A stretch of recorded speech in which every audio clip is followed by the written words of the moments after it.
सुन्नुभयो होइन त? फेरि सुन्नुस् है त, यो फेरि एमाले र कांग्रेसमा मासुभात खुवाउँछ रे मोबाइलमा हिँड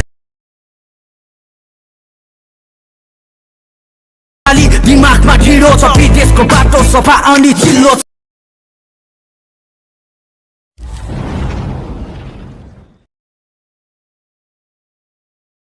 आज चाहिँ मैले तपाईहरुलाई रवि लामिछानेवाला भिडियो बनाउन सिकाउँदैछु, जसको लागि तपाईहरुलाई चाहिन्छ काइनमास्टर भन्ने एप्लिकेसन र इन्सर्ट भन्ने एप्लिकेसन है त। ल तपाईहरुको काइनमास्टर चाहिँ राम्रो छ भने काइनमास्टरबाटै फ्रिज हुन्छ, छैन भने चाहिँ तपाईहरुले इन्सर्ट एपको सहायता लिनुपर्ने हुन्छ है त।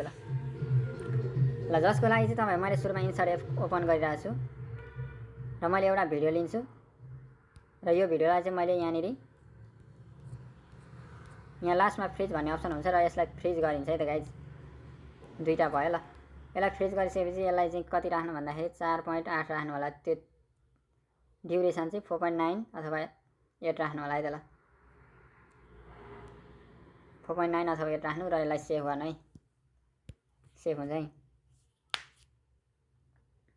काइनमास्टर गरिसकेपछि क्रिएट न्यू गर्छौं र 16:9 सिलेक्ट गर्छौं। अब ब्याकग्राउन्डहरु सेट गर्न चाहिँ मैले तपाईहरुलाई पहिलो भिडियोमा सिकाइसकेको छु, जसको लागि ब्याकग्राउन्ड लिनु होला। ब्याकग्राउन्ड लिइसकेपछि के हो, यो लेयरमा गएर मिडियामा जानु होला है। मिडियामा गइसकेपछि यहाँनिर हुन्छ अब ग्रीन स्क्रिन ल्याउनु पर्ने हुन्छ गाइज। ग्रीन स्क्रिन चाहिँ डिस्क्रिप्सन भन्ने ठाउँमा राखेको हुन्छु मैले, त्यहाँ गएर हेर्नु होला है, त्यहाँ गएर डाउनलोड गर्नु होला। ल यही हो ग्रीन स्क्रिन चाहिँ। यसलाई फिट स्क्रिन बनाउन पनि पहिले सिकाइसकेको छ हामीले। ल स्क्रिन पनि फिट भइसकेको छ, सुन्नुभयो होइन त? ल अब चाहिँ यहाँ फेरि लेयरमा गएर मिडियामा गएर हामीले अघि फ्रिज गरेको इन्सर्टबाट फ्रिज गरेको भिडियोलाई लिँदैछौँ। ओके गाइज, भिडियो पनि फाइनली अगाडि आइसकेको छ। यसलाई चाहिँ हामी दुईटा बनाउँछौँ स्क्रिन ठुलो भएर।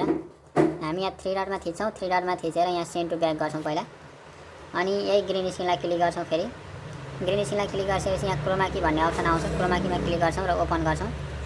यहाँनिर कलर चाहिँ ग्रिन छैन भने तपाईहरुले यहाँनिरबाट ग्रिन बनाउनु पर्ने हुन्छ, नत्र भने क्रोमा की हुँदैन।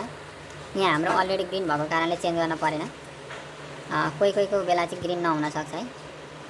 ओके ल यहाँबाट क्रोमा कीमा क्लिक यहाँ यसरी म्यानेज गर्नु होला, कति राख्दाखेरि चाहिँ रवि लामिछाने पनि देखियोस् अनि त्यस पछाडि यता अर्को भिडियो पनि देखियोस् हैन। यही 3 डटमा गएर फेरि हामी डुप्लिकेट गर्छौँ। यसो गऱ्यो भने दुईटा हुन्छ यो भिडियो। यसलाई यतापट्टि सारेर ठ्याक्क स्क्रिनमा फिट हुने गरी राख्छौँ।